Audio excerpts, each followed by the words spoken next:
Y el tema que a mí me toca dar en esta primera sesión es hacerle una introducción a ustedes sobre qué es la doctrina social de la Iglesia y especialmente una introducción al pensamiento, a las enseñanzas, al magisterio del Papa Francisco en el ámbito social y en el ámbito político. Y haciendo la síntesis, ya ahora usaré la exposición o la presentación, pero yo de una vez les adelanto, les hago el spoiler de la charla.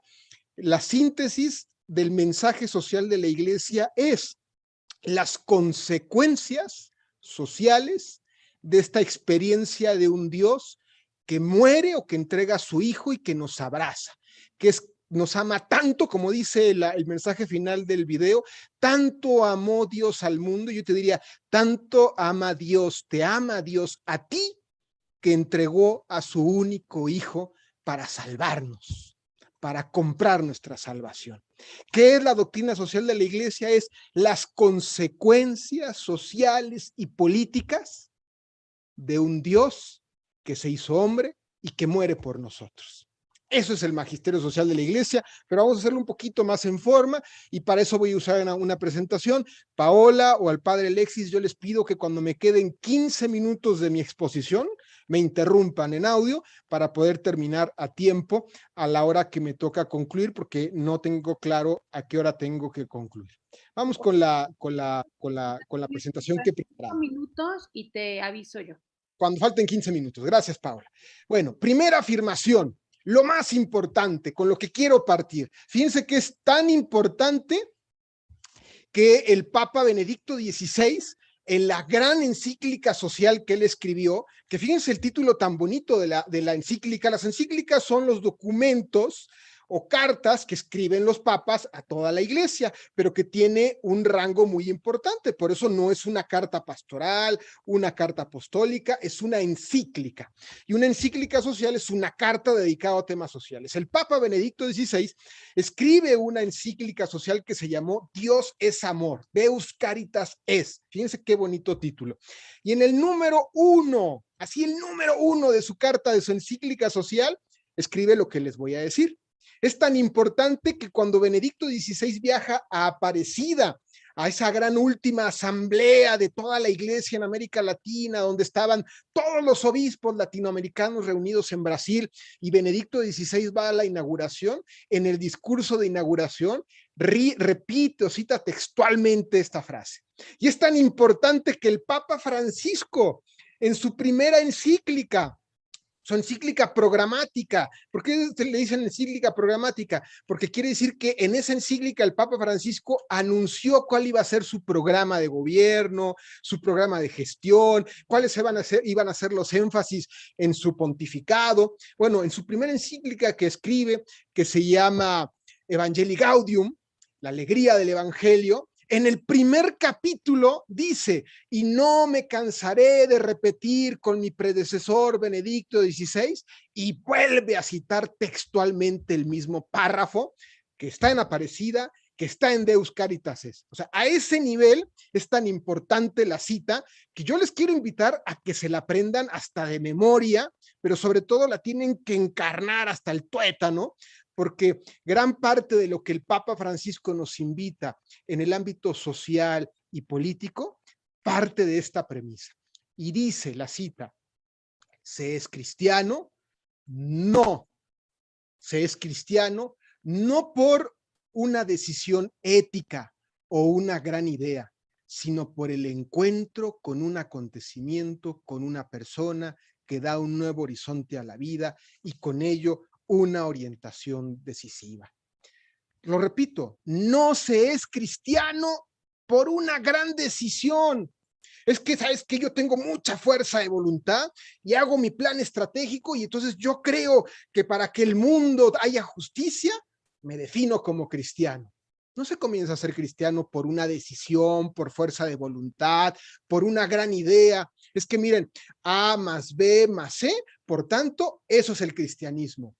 No, de hecho, eso son unas herejías que el Papa Francisco las ha denunciado con fuerza. El gnosticismo es reducir el cristianismo a solo conocimiento. Entonces, ¿quiénes son los buenos cristianos? Los que se saben de memoria todos los manuales de teología o todos los manuales de doctrina social de la iglesia. No, no se comienza a ser cristiano ni por una gran idea, ni por una decisión ética. Es que se es cristiano porque yo trabajo por el bien. El cristianismo es mucho más que un código moral y que una ética. Dice Benedicto, se comienza a ser cristiano por el encuentro con una persona que cambia nuestra vida. Es decir, la esencia del cristianismo es la persona de Cristo. Ser cristiano es tener una relación personal con ese Dios. ¿De qué te sirve aprenderte de memoria manuales de teología si no tienes una relación personal con ese Dios vivo? ¿De qué te sirve llenarte la boca de códigos morales, hablar de moral, si no tienes una relación personal con Jesús? Ese es el ADN o esa es la esencia del cristianismo. Es lo que ustedes vieron en ese video, esa mujer que va en el tren, que se va drogando, que tiene su vida deshecha, que se ha portado muy mal con todo mundo, pero que lo que le cambia a ella la vida es que de repente se da cuenta que hay alguien que la amó a pesar de todo la porquería que tenía en su vida, a un nivel que sacrificó a su hijo por salvarla a ella. Y eso que lo vemos en el video, que es una historia ficcionada, es una historia ficcionada de una historia real. Dios nos amó tanto que se hizo hombre, cargó nuestros pecados y se entregó en una muerte ignominiosa en la cruz. Dice Ana Catalina Emmerich, una santa que tuvo visiones sobre toda la pasión de Jesús, que cuando estaba en el huerto, en la oración en el huerto, nuestro Señor Jesucristo, se le apareció el demonio cuando suda gotas de sangre, y el demonio le presentó a Cristo como si apareciera en el piso, en el pasto, todos los pecados de toda la humanidad. Y entonces que el demonio se burlaba con Jesús y le decía, mira, por ellos vas a morir, por ellos te vas a sacrificar, mira cómo te van a pagar. Y dice Ana Catalina Emmerich que en algún minuto vio aparecer los pecados de ella y le daba una vergüenza, se quería esconder.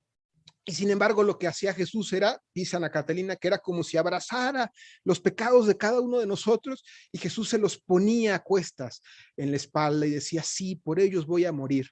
Es decir, su muerte, en donde acepta esa muerte de cruz, sabía que lo hacía por amor a nosotros. Fue un peso tal que en un minuto, dice Ana Catalina Emmerich, que las fuerzas humanas de Jesús desfallece y por eso cae de rodillas en la oración en el huerto. Lo que quiero decirte es que Dios nos ha amado tanto que ha abrazado nuestra miseria. Y la doctrina social de la Iglesia es las consecuencias sociales de ese encuentro con ese Dios vivo que nos ama. Entonces, aquí formalmente las tres partes de mi exposición. ¿Qué es la doctrina social de la Iglesia? ¿Quién es Francisco? Y algunos criterios de juicio, directrices de acción del magisterio de este Papa, el Papa Francisco. Primero, voy a partir con lo inicial. ¿Qué es la doctrina social de la Iglesia? Esta definición la da el Papa Paulo VI en una encíclica que se llama Octogesima Adveniens, a 80 años de la primera encíclica social, que fue la Rerum Novarum. Y el Papa Paulo VI dice, la doctrina social de la Iglesia son principios, normas de juicio y directrices de acción que nacen de la respuesta de los cristianos al seno o en el seno de las situaciones cambiantes del mundo y sus desafíos a la luz del evangelio y de la razón. Me voy a detener en lo que está en rojo. La doctrina social de la Iglesia nace de la respuesta que dan los cristianos en el seno de las situaciones cambiantes del mundo. Nace de la respuesta que da el cristiano a aquellas situaciones en el mundo que lo interpelan. Para eso no hay mejor ejemplo que la parábola del buen samaritano. Recuerden que hay un hombre que es asaltado en el camino, lo desnudan prácticamente, le roban todo.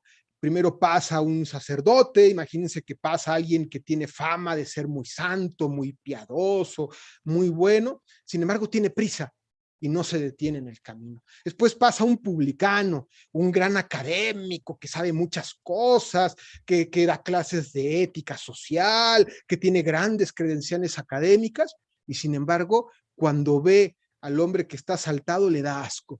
No se quiere involucrar con el asaltado. Y después vas al buen samaritano, el que tiene fama en la época de ser un hereje, a una secta, que es menospreciado y despreciado socialmente por la gente. Imagínense, vamos a hablar, si tuviéramos un ambiente así muy de etiquetas, pasa un marxista comunista, pasa un ateo, o pasa un hombre que nosotros etiquetamos así como algo negativo, la escoria de la sociedad. Ese es el buen samaritano. Y sin embargo dice Jesús que ese buen samaritano, su dolor, se conmueve, su corazón se aprieta al ver ante el dolor del que ha sido asaltado. Lo asiste, lo levanta, lo ayuda, lo lleva a sanar. Entonces dice Jesús que el que ha sido cristiano auténticamente ha sido ese buen samaritano que se ha conmovido ante el dolor humano. Como lo dice la Biblia, no puedes decir que amas al Dios que no ves si no amas y sirves al prójimo que sí ves. O como se sintetiza los 10 mandamientos, amar a Dios y amar al prójimo como a ti mismo.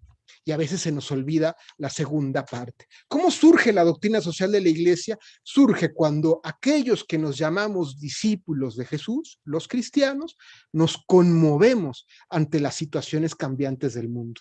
Entonces vemos, por ejemplo, que hay alguien que sufre hambre, pero además lo vemos estructuralmente, cuando vemos que hay pueblos que son marginados, por ejemplo, hoy día de las vacunas, que no pueden acceder a las vacunas. Entonces el cristiano se conmueve ante ese dolor, pero consecuencia de que ha experimentado ese amor del Dios vivo, se atreve a ayudar a aquellos que están sufriendo. Y no solamente les tiende la mano, sino trata de construir respuestas estructurales al problema de la pobreza. O es aquel cristiano que se conmueve ante el drama del aborto, ¿no? Y entonces ve que hay lugares donde se pretende matar a los más inocentes, que son los niños que están por nacer. Y entonces, conmovido ante ese dolor, da respuestas frente al aborto, defiende la vida, pero además de defender la vida, propone cómo estructuralmente podemos dar salidas frente a aquellas mujeres que no quieren tener al niño, porque a lo mejor vivieron alguna situación de violencia, de violación, por situaciones dramáticas en el ámbito de salud, y no se desentiende, no se voltea, no da una respuesta fácil, sino se atreve a dar respuestas estructurales, sociales, políticas, para proteger la vida. Pero también es aquel cristiano que frente a las situaciones de injusticia y desigualdad de la mujer, la discriminación que sufre la mujer hoy día en el ámbito político, en el ámbito social, la violencia familiar que siguen viviendo mujeres en el seno de los hogares, el cristiano es el que se conmueve y da una respuesta frente a ello. Así es como surge la doctrina social de la iglesia de forma vital. Los cristianos, frente a situaciones del mundo, damos una respuesta desde nuestra fe. Nuestra fe es haber experimentado ese amor del Dios que nos ama. Y esa respuesta incluye y acoge, pues no solamente a aquellos que piensan como nosotros, no solamente a aquellos que son cristianos, acogemos todos los dolores humanos, no nos importa si son católicos o no, si son de derecha o de izquierda, si piensan de una forma u otra forma. Nos interpela, nos conmueve el dolor humano. Como dice el Concilio Vaticano II, la iglesia tiene que opinar de todo aquello que sufra el hombre, porque la iglesia es experta de humanidad, porque nos conmueve todo lo que es humano. Y por eso es que la doctrina social de la iglesia siempre se va a dirigir a todos los hombres y mujeres de buena voluntad, porque las consecuencias sociales de un Dios que nos ha amado es acoger y abrazar a todo el género humano. Ahora, históricamente, ¿cómo surgió la doctrina social de la iglesia? La primera gran encíclica social, primero hay que decir que el cristianismo de suyo tiene consecuencias sociales. Si uno se pone a leer libros del Antiguo Testamento, uno va a encontrar, por ejemplo, en los libros de los Macabeos, cómo fue un grupo de hermanos que deciden defender su fe frente a un rey que está abusando y que está violentando a su pueblo. A lo largo del Antiguo Testamento siempre vamos a ver enseñanzas sociales, y en el Nuevo Testamento también, en las enseñanzas de Cristo hay consecuencias sociales. Ahora, en la época más contemporánea, en los últimos 100 años, en los últimos 200 años, ¿cuál es el gran hito de la doctrina social de la iglesia? La encíclica social escrita por el Papa León XIII, que se llama Rerum Novarum, que seguramente algunos de ustedes la habrán escuchado en algún minuto. Rerum Novarum significa sobre las cosas nuevas. El Papa León XIII le escribe en la década de 1890, finales del siglo XX, en 1893, 1894. Y esa encíclica, el Papa León XIII le escribe como una respuesta a la situación de la época. La situación de la época, ¿cuál era? Pues que había existido o que se había dado la revolución industrial. Es decir, se había creado la producción en serie, habían surgido las fábricas, la producción en masa, las máquinas. Entonces, cuando surgen las fábricas, la gente empieza a emigrar del campo a la ciudad. Surgen las famosas zonas urbanas en torno a estas fábricas donde hay producción en masa y en producción en serie. Y entonces cuando empiezan a haber trabajadores en estas fábricas, surgen los obreros, pues no había una reglamentación, no había leyes que reglamentaran esa nueva situación. Las fábricas era algo nuevo. Y entonces, como la ley de la selva, ¿cuáles eran las reglas y las leyes o las reglas del juego en esas nuevas fábricas? Pues la ley de la selva era pues el más fuerte. Y en ese caso el más fuerte eran los dueños de las fábricas.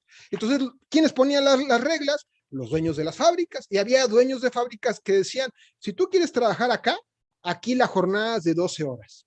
Y entonces surgen las famosas fábricas de camas calientes que hubo en Costa Rica y hubo en toda América Latina, en todo el mundo, que era gente que dormía en las propias fábricas. Dormía, se levantaba, trabajaba un turno de 12, 14, 16 horas y se volvía a acostar en las camas. Y eran las camas calientes porque las camas solamente se iba cambiando el turno del que trabajaba, el que terminaba el turno de trabajar ahora se acostaba en la cama del que había dormido y ahora se levantaba para trabajar. Entonces había una ley que era la ley de la selva, donde no había protección, los trabajadores no se podían sindicalizar, no había sindicatos, también había una nueva realidad, surgió la democracia, en el siglo XVIII, siglo XIX, surgen los partidos políticos, y entonces las primeras repúblicas, ustedes recordarán que hubo grupos muy violentos, la Revolución Francesa, y entonces había gente que decía, ¡ay, cuidado con la democracia! Los partidos políticos son malos, la modernidad es mala. Frente a esas nuevas situaciones, el Papa León XIII se pronuncia y escribe la Rerum Novarum pronunciándose sobre las cosas nuevas. ¿Cómo surgió esa encíclica? ¿Cómo surge el primer documento social de la Iglesia? ¿Se le apareció Jesús o la Virgen al Papa León XIII y le dictó esa encíclica, donde la encíclica, por ejemplo, habla de que hay que prohibir el trabajo infantil, en donde la encíclica habla de que hay que reglamentar muy bien el trabajo de las mujeres, donde habla del derecho de que tengan los trabajadores a formar agrupaciones, que son los sindicatos? Este propio Papa es el que va a hablar de la necesidad de una democracia cristiana, de darle un contenido cristiano a la democracia. Este propio Papa es el que después va a invitar a que los católicos se metan a la democracia y se metan a partidos políticos. ¿Se lo dictó un santo? ¿Tuvo una revelación? No. La historia es mucho más sencilla de lo que parece. Lo que ocurrió, ustedes ven ahí la foto, del lado izquierdo es el Papa León XIII y abajo aparece un laico que se llamó Albert Lemoine. La historia es la siguiente: 50 años antes de la encíclica, pues ya estaba ese problema de las fábricas, la democracia, los partidos políticos, los trabajadores, la cuestión obrera. Y entonces son católicos, algunos laicos, algunos obispos, Monseñor Emanuel von Ketteler en Alemania, el padre Luis Sturzo en Italia, pero también laicos como Albert Lemoine en Austria, quienes empiezan a organizar. Entonces dicen, bueno, frente a estas cosas nuevas, pues no hay ninguna enseñanza, no hay documento de la iglesia que se pronuncie, son cosas nuevas. Entonces, ¿qué tenemos que hacer? Pues tenemos que hacer lo que nos diga nuestra fe. Y lo que dice nuestra fe es, pues lo que hizo el buen samaritano: simpatizar, acoger, conmovernos frente al drama humano.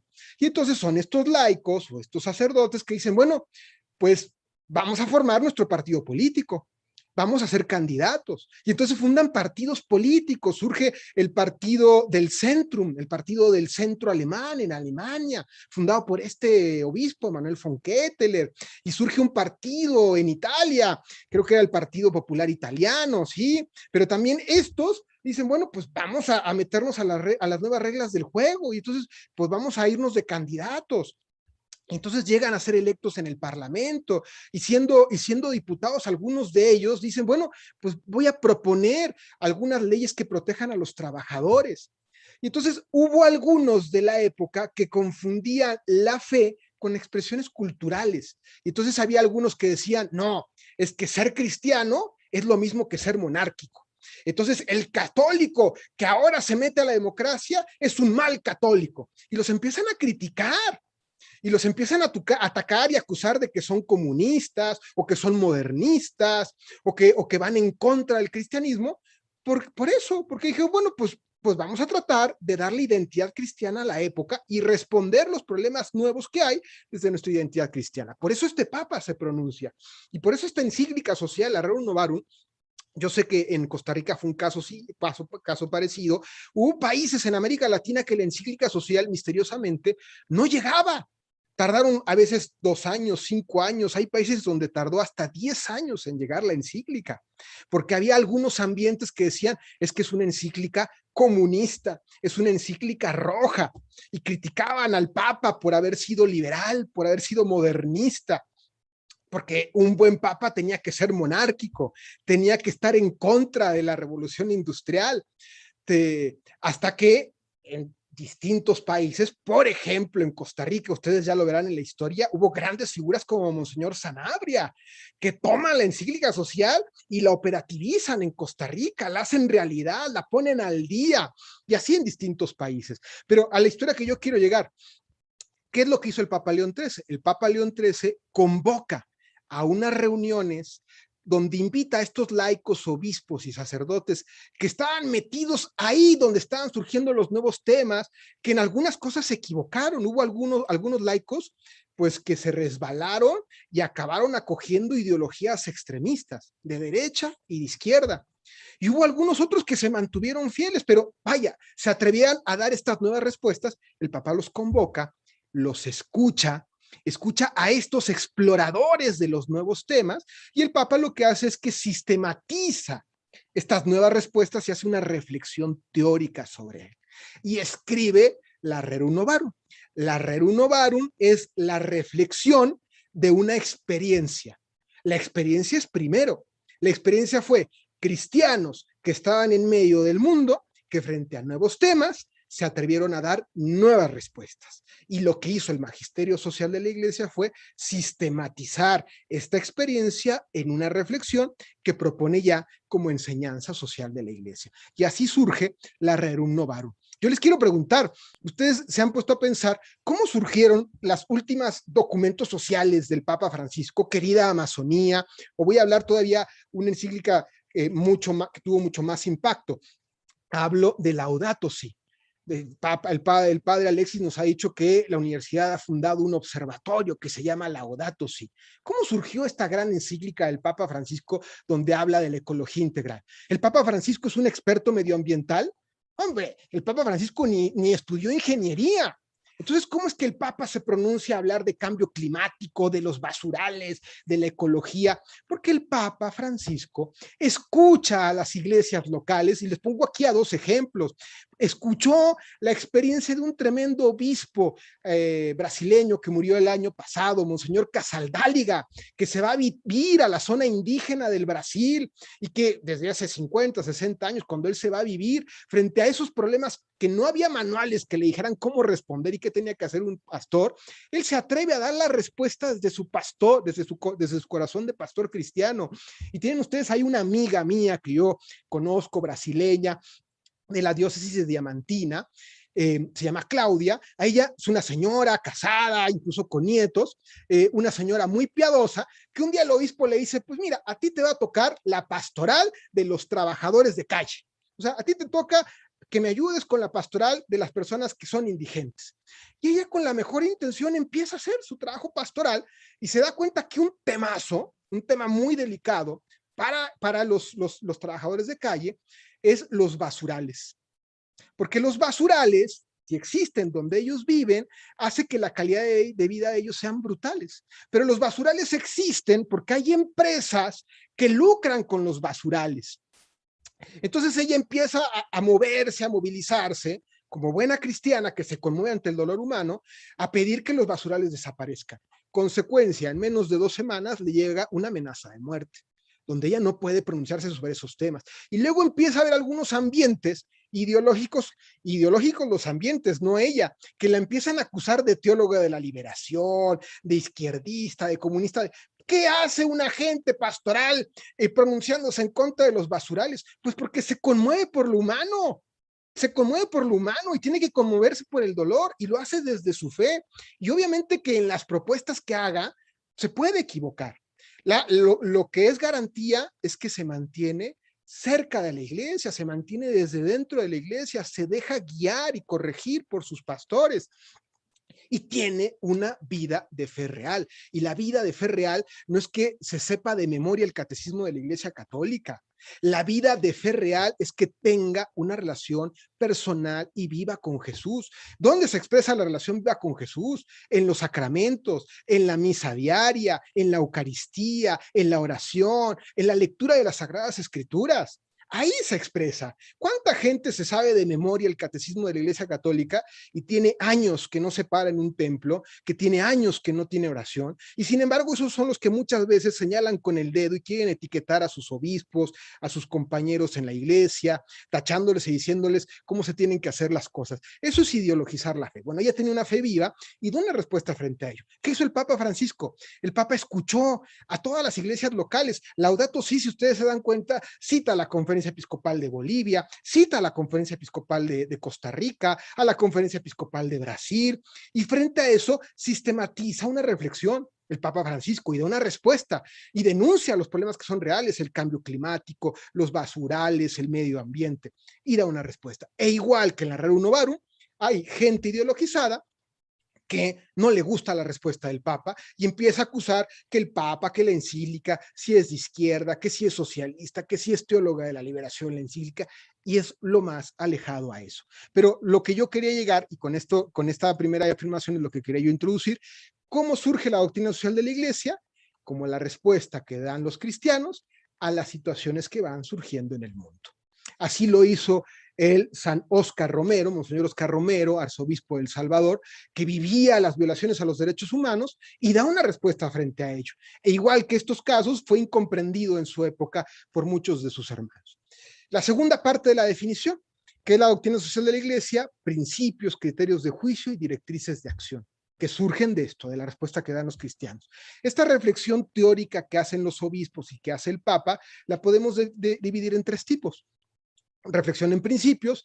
Los principios son los grandes principios que orientan la acción y la respuesta de los cristianos en el mundo. Ejemplo, un principio, la defensa de la dignidad humana.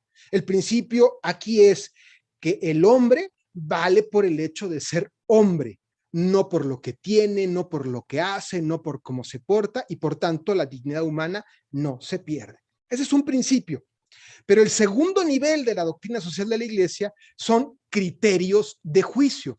Los criterios de juicio son criterios para tomar acciones, para juzgar, se desprenden de los principios. Del principio de la dignidad humana se desprende el criterio de juicio, que es: si la dignidad humana es el valor de la persona que tiene la persona por el hecho de ser persona, y ese es el valor fundamental en toda acción, por tanto, en una empresa, en un ámbito de trabajo, ¿qué es más importante?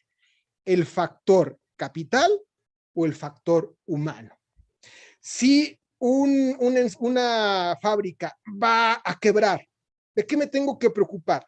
¿De salvar los activos, la máquina, salvar la cuenta corriente, o de salvar las condiciones de los trabajadores? Entonces se desprende el criterio de juicio que, por ejemplo, Juan Pablo II lo expresa en Labore Exercens, que es: el trabajo tiene primacía sobre el capital.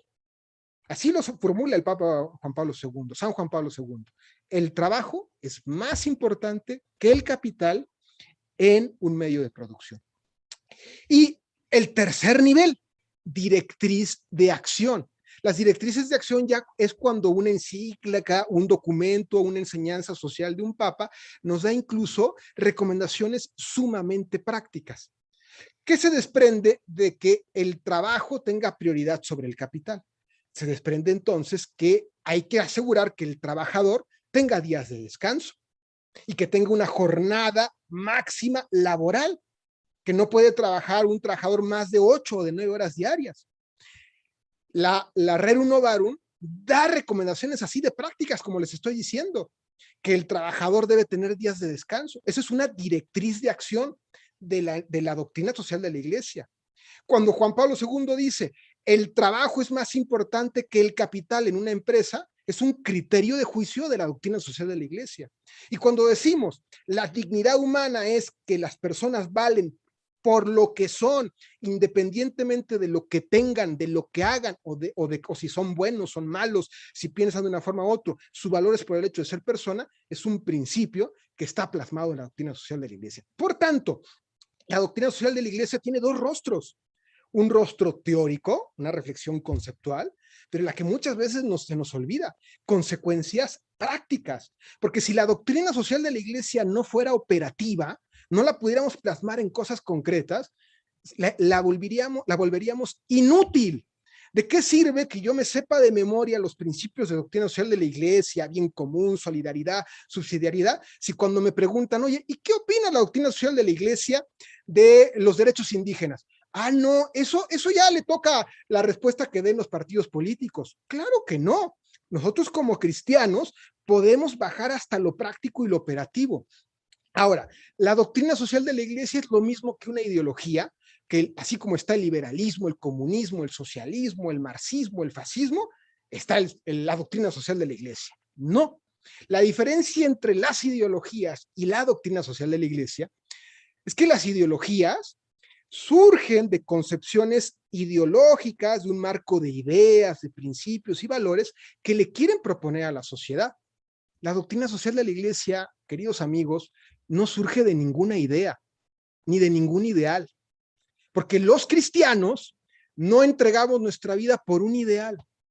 La doctrina social de la Iglesia surge del querigma, de este encuentro personal con el Dios vivo que nos ha amado y que está en nuestro mundo, que camina al lado de nosotros, de que Dios existe y tiene consecuencias sociales. Por eso, a diferencia de las grandes ideologías, es que la doctrina social de la Iglesia puede coincidir con distintas ideologías en distintos temas. Me explico. Las ideologías, las ideologías tienen dos características, decía Giovanni Sartori. Giovanni Sartori, un gran politólogo italiano, decía que las grandes ideologías son exhaustivas y exclusivas. Exhaustivas quiere decir que todo en el mundo o es de derecha o es de izquierda, para una ideología. Y las ideologías, decía Giovanni Sartori, son exclusivas. O eres de derecha o eres de izquierda. Si tú eres de derecha, no puedes ser de izquierda, y viceversa. La doctrina social de la Iglesia, al no ser una ideología, nos salimos de esa geometría simplista y absurda. Y entonces un cristiano puede coincidir con exigencias, por ejemplo, de movimientos de derecha. Por ejemplo, la defensa de la propiedad privada. Los partidos liberales, los partidos de derecha, defienden la propiedad privada. Un católico puede militar en un partido liberal o en un partido de derecha, porque las consecuencias de este encuentro con Cristo, la doctrina social de la Iglesia defiende la propiedad privada fundada en el principio de la hipoteca social, que después ustedes lo podrán estudiar en el compendio de doctrina social de la Iglesia. Pero al mismo tiempo, no tenemos miedo en coincidir con exigencias de partidos de izquierda, con exigencias incluso de partidos comunistas, y eso no nos hace comunistas. Cuando nosotros decimos, oye, coincidimos con los comunistas en la defensa de los trabajadores, entonces te volviste izquierdista, comunista. No, nosotros tenemos tanta libertad de coincidir con unos como con otros, y tenemos la libertad de denunciar y señalar los errores que tienen todas las ideologías. Entonces decir, bueno, pero no estamos de acuerdo con el comunismo, con su concepción de lucha de clases. Esas 3 etapas que ellos hablan de las tesis, antítesis y síntesis. Y por tanto hay que buscar la dialéctica de las clases sociales. El Papa León XIII, en la Rerum Novarum, que lo acusaron de ser un papa rojo y una encíclica social, todos los que lo acusan es porque no se han puesto a leer la encíclica, porque todo el primer capítulo que el Papa señala los errores del comunismo sobre la lucha de clases sociales, diciendo que los cristianos no creemos en la lucha de clases, sino creemos en el amor, la colaboración que tiene que haber entre empresarios y entre obreros. Pero también señalamos los errores que tiene el capitalismo y el liberalismo. El Papa Juan Pablo II, que muchos de derecha se atreven a decir que el Papa Juan Pablo II era un anticomunista y un prototipo, un defensor del capitalismo, pues no, yo creo que no. Yo creo que ni el Papa León III era comunista, ni San Juan Pablo II era un férreo capitalista. Eran cristianos que hablaban con esa gran libertad para señalar las cosas positivas de uno y otro. Juan Pablo II defendió la propiedad privada, pero Juan Pablo II, en centésimos años, dice, cuidado, el mercado tiene errores y el mercado tiene que ser intervenido en distintas situaciones. El Papa Benedicto XVI, algunos grupos de derecha dicen, no, es que lo tratan de anteponer a Benedicto XVI a Francisco. Tremendo error, porque la doctrina social de la Iglesia siempre se lee en el surco de la continuidad. Ustedes nunca van a ver que un papa contradiga a otro. Hay continuidad entre ellos. Claro, hay nuevos temas y se pronuncian frente a esos nuevos temas, y por eso hay nuevas enseñanzas sociales de la Iglesia. El Papa Benedicto XVI fue el que se pronunció hace 15 años en que debía existir una arquitectura política internacional. ¿Qué significa esto? Eso lo escribe en Caritas in Veritate. ¿Me quedan 15 minutos, Pau? Sí, ya. Ok. El Papa Benedicto XVI en Caritas in Veritate dice, tiene que haber una arquitectura política internacional. ¿Qué quiere decir esto? Que tiene que haber instituciones políticas que le den gobernabilidad al mundo. Y entonces hubo algunos que se asustaron y dijeron, es que entonces el Papa está defendiendo a la ONU, porque en algunos grupos ultra radicales, ideologizados, han querido construir el discurso que la ONU es enemiga de la Iglesia Católica y una conspiración mundial contra la Iglesia. Pues déjenme decirles, pues que no, que es como nuestra realidad, así como en nuestra familia hay gente que se porta bien y se porta mal, y así como nosotros mismos, que nos decimos católicos, pero nos portamos a veces bien y nos portamos a veces mal, pues en la ONU ha habido gente que se ha portado muy mal y que tiene una agenda ideológica y que quiere, por ejemplo, imponernos el aborto en todos los países más pobres, pero también ha habido gente extraordinaria. Un secretario general de las Naciones Unidas sueco, Dag Hammarskjöld, fue el que construyó un oratorio en las Naciones Unidas. No sé si ustedes sabían. Entonces, uno de los redactores de la Declaración de los Derechos del Hombre, de los Derechos Humanos, que grupos muy ideológicos rechazaban la Declaración de los Derechos del Hombre porque no había una mención explícita de la Iglesia Católica, y acusaron a este filósofo que fue el redactor de la Declaración de los Derechos del Hombre, lo acusaron de ser un judío infiltrado y que quería destruir la Iglesia, y hoy está en proceso de beatificación. Hablo de Jacques Maritain. Entonces, la realidad es mucho más compleja. Como me queda poco el tiempo, voy a renunciar a la presentación y me centro en estos últimos 15 minutos. Ya introduje un poco a qué es la doctrina social de la Iglesia. Ahora me voy a concentrar brevemente en algunos énfasis que ha tomado este pontificado del Papa Francisco en su enseñanza social. El primer énfasis que yo les diría es: tenemos que partir siempre del querigma. Es decir, el compromiso social del cristiano es una consecuencia de nuestra relación con Jesús. Eso es lo que dice el Papa Francisco en Evangelii Gaudium, y por eso le dedica un capítulo a hablar del querigma, y el siguiente capítulo le titula Consecuencias sociales del querigma. Si yo lo hago al revés y yo hago a un lado el querigma, es decir, partir de la relación personal con Jesús, y parto primero por las consecuencias sociales, pero saco lo anterior, a mi fe la vuelvo ideología. Y entonces, ¿quién es el católico? El que va a la marcha pro vida, no el que tiene la relación personal con Jesús. ¿Quién es el católico? El que defiende a los trabajadores, aunque no tenga una relación personal con Jesús. Y el problema de ideologizar la fe, cuando yo digo que el católico es el que va a la marcha pro vida, entonces aquellos que no vayan a la marcha pro vida se vuelven enemigos de la fe, se vuelven malos católicos, se vuelven anticatólicos, o aquellos que no tienen la preocupación por los temas sociales y la pobreza, los empiezo a señalar de que no son auténticos católicos y empiezo a dividir el mundo en blanco y en negro, en buenos y malos, en donde obviamente los buenos soy yo, porque yo soy el que defiendo ese principio o ese valor y simplifico la fe a un principio o a un valor o a 3 principios no negociables. Cuando inició este pontificado le decían, oiga, Santo Padre, ¿usted qué opina de que la iglesia tenga 3 principios no negociables? Y el Papa Francisco se rió en una entrevista y le dijo, ¿3? ¿Y por qué 3? ¿Quién ha dicho que solo 3? ¿A poco solamente el cristianismo tiene 3 valores no negociables? La agenda del cristianismo es muchísimo más amplia y el cristiano tiene que preocupar por la defensa de la vida, como preocuparse también por los más débiles, que pueden tener el rostro migrante, el rostro de la mujer, el rostro de los más pobres. Si yo ideologizo la fe, divido en buenos y malos. Si yo parto del querigma, de la experiencia de un Dios vivo, la experiencia, una de las experiencias humanas que todos tenemos es la del pecado. Les recomiendo un librito que escribió el Papa Francisco antes de ser Papa, Cardenal Bergoglio, se llama Pecado y Corrupción. Es una delicia, lo tienen que leer, lo encuentran en Google. El Papa, entonces Cardenal, decía, todos somos pecadores. Cuidado el que ponga cara de Beata Imelda, así le dicen en Argentina, yo vivo en Chile, el que ponga cara de soy muy bueno y dice que no ha pecado, dice es un hipócrita. Todos somos pecadores, todos. La experiencia del pecado es una experiencia parte de nuestra naturaleza humana. Pero cuando uno experimenta el pecado, uno experimenta la misericordia. Dios nos abraza y nos perdona a pesar de nuestro pecado. Si yo parto del querigma, el querigma no es la experiencia de pecado, el querigma es la experiencia de misericordia, que Dios nos ama a pesar de nuestros errores, defectos y pecados. Entonces ya no divido el mundo entre buenos y malos, en blanco y negro. Me doy cuenta que en el mundo todos somos una bola de pecadores.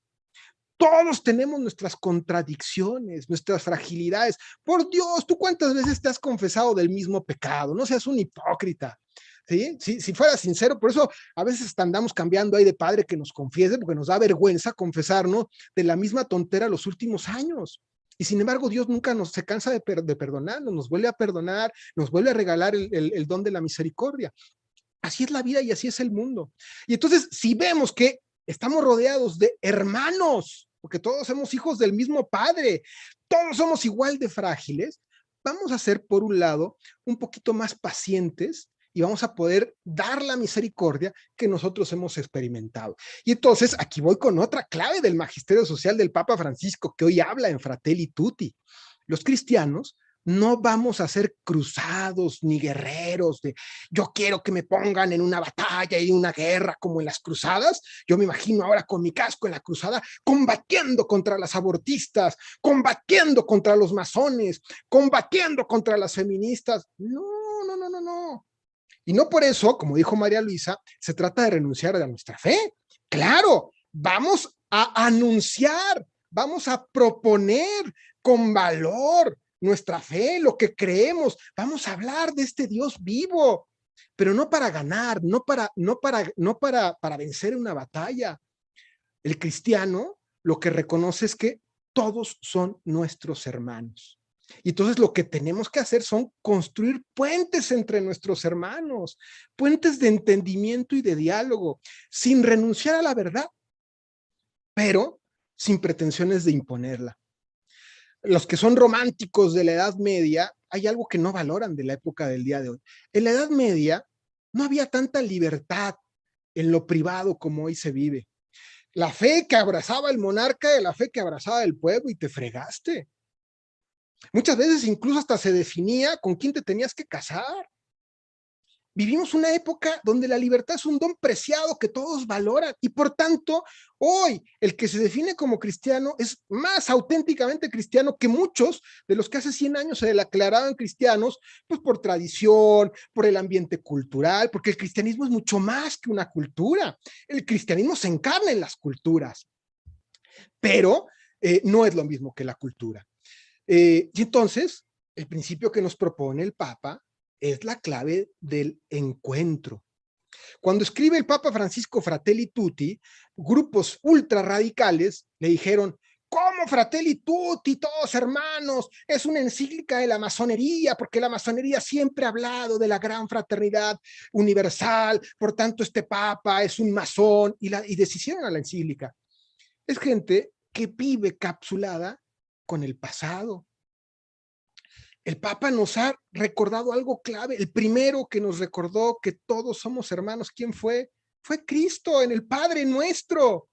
Aunque hay hermanos nuestros que no compartan o no reconozcan a Cristo como Dios vivo, todos somos hermanos. Entonces el desafío y la clave es el encuentro. Otra clave del magisterio social del Papa Francisco, que la habla, por ejemplo, en la encíclica que él dedica a la familia, que ahorita se me va el nombre de la encíclica, también muy cuestionada por algunos grupos ideológicos. El Papa dice, la Iglesia no pretende decirle a la gente cómo pensar. La Iglesia lo que quiere es darle los criterios a la gente para formar su conciencia, para que la gente tome sus propias decisiones. Lo digo en otra forma, no aspiramos en el magisterio social de la Iglesia que los laicos seamos repetidores de lo que el padre, el cura, el párroco dice. No estamos en la Iglesia para que alguien nos diga, ¿y qué tengo que pensar en este tema? ¿Y esto es bueno o es malo? ¿Esto es blanco o es negro? La Iglesia forma en grandes principios para que nosotros nos atrevamos a la palabrita clave que el Papa nos ha vuelto a recordar en su pontificado, que es a discernir. El discernimiento reconoce la libertad de cada persona con una conciencia bien formada, pero no solamente a elegir entre dos cosas cuál es la mejor, y entonces voy a hacer mi gráfica de porcentajes para elegir cuál es la buena opción. No, el discernimiento es mucho más que elegir entre dos cosas. El discernimiento es reconocer, buscar y encontrar la presencia de Dios en medio del mundo y en medio de estas opciones que muchas veces son discrepantes y contradicciones. Pongo un ejemplo. En medio de la pandemia, de tantas contradicciones, discernir es buscar y encontrar cómo Dios está metido en medio de muchas contradicciones. El que se mete en la vida política sería un error decir, es que hay un partido que encarna los valores de la Iglesia y del Evangelio. No. Discernir es reconocer la presencia de Cristo en medio de todas las opciones políticas, reconocer cómo Dios no deja a nadie y está presente al lado de todas las personas. Por eso, el Papa Francisco nos ha recordado en un discurso que dio hace 2 años que no va el partido católico. Si hay alguno que está con el romanticismo de que ojalá volviera el partido católico nacional, o vamos todos los católicos a organizarnos en un partido político, pues déjenme decirles que el Papa Francisco hace 2 años lo dijo bien clarito. Textualmente dijo, el partido católico no va.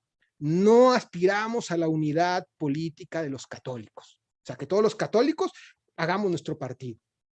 Aspiramos a la unidad católica de la política. ¿Y qué es eso? La unidad católica de la política es que todos los cristianos metidos en las distintas opciones políticas, desde su identidad cristiana, animen las distintas opciones políticas. Porque el Papa Paulo VI ya lo decía, de una misma fe se pueden derivar distintas opciones políticas. Sé que ya estoy con tiempo, así que termino con esta misma idea, que puede ser un poco para algunos escandalosa, pero así lo han enseñado los papas. Se puede ser buen católico en partidos de derecha, de izquierda o de centro. No existe el partido católico oficial y no existe la opción única para participar políticamente. En aquellos partidos que se dicen cristianos, social cristianos, demócrata cristianos, es tan difícil vivir la fe como en aquellos que se declaran partidos socialistas o liberales. En todos es la misma tensión que existe. Y en todos el desafío del cristiano es, sin renunciar a su fe, proponer las consecuencias del evangelio al interior de sus partidos. Yo les hago finalmente la invitación, les invito a que lean a este Papa, que lean sus mensajes, que lean sus encíclicas, que lean sus libros y que se dejen corregir y educar. La primera señal de que nos hemos ideologizado o que ideologizamos la fe es cuando no nos dejamos corregir. Cuando nos atrevemos a decir, es que aquí el Papa se equivoca en esto, es que los obispos se equivocan en lo otro, en determinadas enseñanzas o magisterios que ellos enseñan. No, la clave de cuando estamos en comunión con la iglesia es que nos dejamos corregir y educar, y así tengas 70 años de edad, hayas hecho un chorro de cursos de doctrina social, enseñes teología en las universidades, siempre la iglesia va a haber algo en que te corrija y te eduque, porque nuestra fe no es una fe muerta, es una fe viva.